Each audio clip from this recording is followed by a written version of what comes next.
12 साल का आरव अपने स्कूल की साइंस एग्जीबिशन में घूम रहा है। एक कोने में पुरानी दिखने वाली टाइम मशीन रखी है। उस पर लिखा है डू नॉट टच। आरव का मन नहीं मानता। वह मशीन के बटन और लीवर घुमा देता है।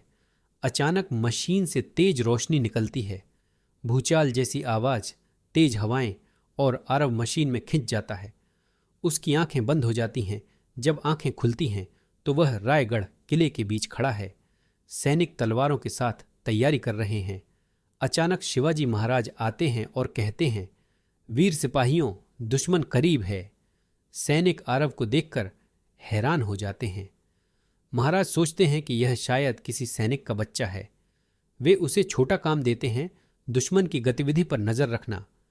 आरव दुश्मनों की ओर जाता है और मुगल सिपाहियों द्वारा पकड़ा जाने ही वाला होता है।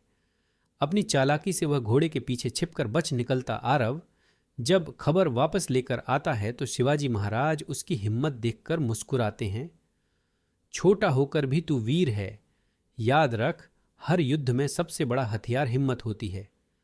अचानक आसमान में बिजली गिरती है, किला हिलने लगता है और टाइम पोर्टल खुल जाता है। आरव खिंचकर उसमें चला जाता।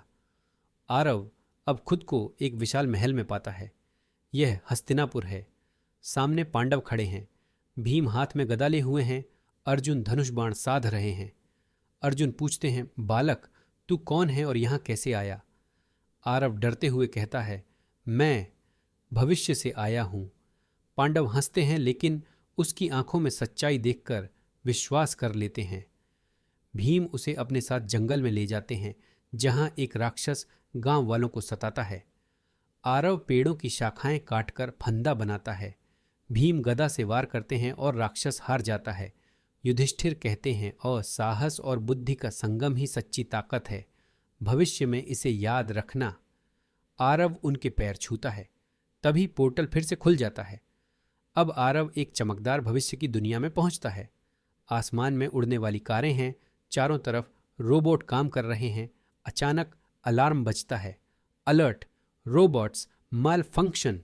रोबोट्स का सिस्टम हैक हो जाता है और लोग डरकर भागने लगते हैं। आरव को अपने स्कूल की कंप्यूटर क्लास याद आती है। वह पास के कंट्रोल रूम में जाकर सिस्टम रीसेट करने का तरीका ढूंढता है। आरव पासवर्ड डालकर रोबोट्स को रिबूट करता है। धीरे धीरे पूरा सिस्टम नॉर्मल हो जाता है। लोग राहत की सांस लेते हैं।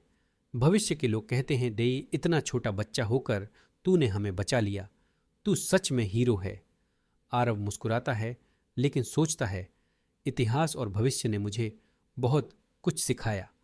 पोर्टल आखिरी बार खुलता है और आरव वापस अपने स्कूल की एग्जीबिशन में आ जाता है। सब कुछ पहले जैसा लगता है। वह खुद से कहता है, शिवाजी महाराज से हिम्मत, पांडवों से साहस और भविष्य से विज्ञान सीखा।